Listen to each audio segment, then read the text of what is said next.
News, सच जरूरी है। नमस्कार दर्शकों, यह है एमएस न्यूज नेटवर्क और आप देख रहे हैं एमएस न्यूज टीवी। मैं हूं आपके साथ शुभांगी। तो आइए देखते हैं आज की कुछ खास खबरें।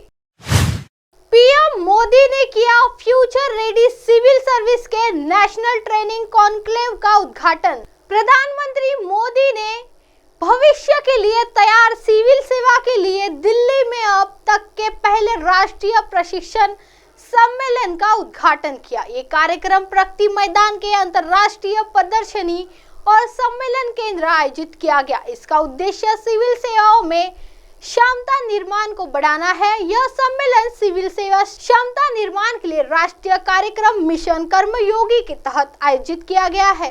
प्रधानमंत्री मोदी प्रशासनिक सेवा के क्षमता निर्माण के जरिए देश में शासन प्रक्रिया और नीति कार्यान्वयन में सुधार के समर्थक है। इस विजन के मार्गदर्शन में राष्ट्रीय प्रशासनिक सेवा क्षमता निर्माणात्मक कार्यक्रम मिशन कर्मयोगी की शुरुआत की गई, जिससे सही दृष्टिकोण, कौशल और ज्ञान के साथ भविष्य की जरूरतों के अनुरूप प्रशासनिक सेवा तैयार की जा सके।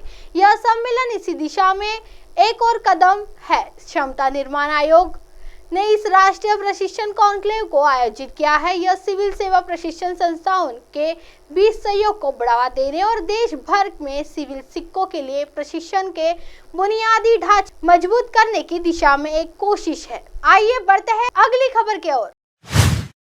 अमित शाह की नांदेड़ रैली के बाद संजय राउत का दावा, भाजपा उद्धव ठाकरे से डरती है। शिवसेना के राज्यसभा सदस्य संजय राउत ने रविवार को दावा किया है कि भारतीय जनता पार्टी उनकी पार्टी के प्रमुख उद्धव ठाकरे से डरती है, जो एक अच्छी बात है। राउत की यह टिप्पणी गृहमंत्री अमित शाह की नांदेड़ रैली के एक दिन बाद आई, जिसमें उन्होंने 2019 के महाराष्ट्र विधानसभा चुनाव के बाद के घटनाक्रमों को लेकर उद्धव पर निशाना साधा था और उन्हें भाजपा या अविभाजित शिवसेना का गठबंधन टूटने के लिए जिम्मेदार बताया था। शाह ने राज्य में महाविकास आघाड़ी की सरकार बनाने के लिए कांग्रेस और राष्ट्रवादी कांग्रेस पार्टी के हाथ मिलाने के उद्धव के कदम को सत्ता के लिए किया गया विश्वासघात करार दिया था। राउत ने एक सोशल मीडिया पोस्ट में कहा, यह अच्छा है कि भाजपा उद्धव ठाकरे से डरती है। उसने पार्टी में फूट सुनिश्चित की। इसका नाम और चुनाव चिन्ह देशद्रोहियों को दिया। उद्धव ठाकरे और शिवसेना का डर अभी भी नहीं गया है। उन्होंने कहा, अमित शाह ने 20 मिनट का भाषण दिया, जिसमें से 7 मिनट उन्होंने उद्धव जी पर खर्च किए। उनका भाषण हास्यास्पद था।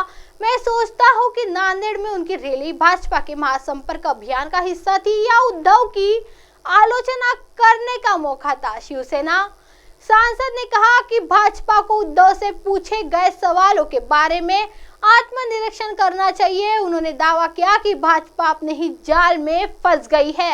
आइए बढ़ते हैं अगली खबर की तरफ। सचिन पायलट ने अशोक गहलोत पर फिर साधा निशाना, का हर गलती सजा मांगती है। राजस्थान के पूर्व उप मुख्यमंत्री सचिन पायलट ने रविवार को मुख्यमंत्री अशोक गहलोत पर जमकर निशाना साधा।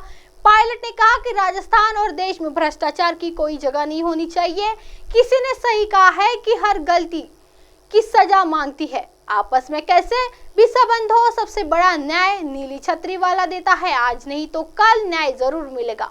सचिन पायलट ने अपने पिता राजेश पायलट की 23वीं पुण्यतिथि पर गुर्जर छात्रावास में आयोजित सभा में कहा कि बेबाकी से बोलना, सच्चाई और ईमानदारी के साथ विपरीत परिस्थितियों में समझौता न करने राजेश पायलट ने सिखाया है। मैं सबका साथ लेकर चलने की कोशिश करता हूँ। 5 साल प्रदेशाध्यक्ष रहा तो सरकार के दांत खट्टे कर दिए। वसुंधरा राजे का विरोध साल के 365वें दिन किया। पायलट ने कहा कि राजेश पायलट ने छोटे किसान के घर में जन्म लेकर ऊंचाई पर पहुंचकर अपना दामन साफ रखा। यह राजनेता की सबसे बड़ी सफलता है। राजेश पायलट ने राजनीति अनोखी रही है। कभी कभार वो भी राजनीति में लटके झटके कर देते थे, लेकिन उनके केंद्र में गरीब वंचित रहे थे। अब आप हमारे चैनल को आपके मोबाइल पर भी देख सकते हैं। मोबाइल ऐप पर देखने के लिए play store MS news T app download करें। इंस्टा, ट्विटर, हाईकुक, फेसबुक और कई सोशल मीडिया के प्लेटफॉर्म पर हमारा चैनल उपलब्ध है। आप इसे यूट्यूब पर भी देख सकते हैं। आप हमारे चैनल को लाइव भी देख सकते हैं www.msnewstv.com पर। फिलहाल वक्त तो चला दर्शकों ब्रेक का। ब्रेक से लौटने के बाद देखिएगा देश और दुनिया की तमाम खबरें। बनी रही एमएस न्यूज टीवी पर। नमस्कार।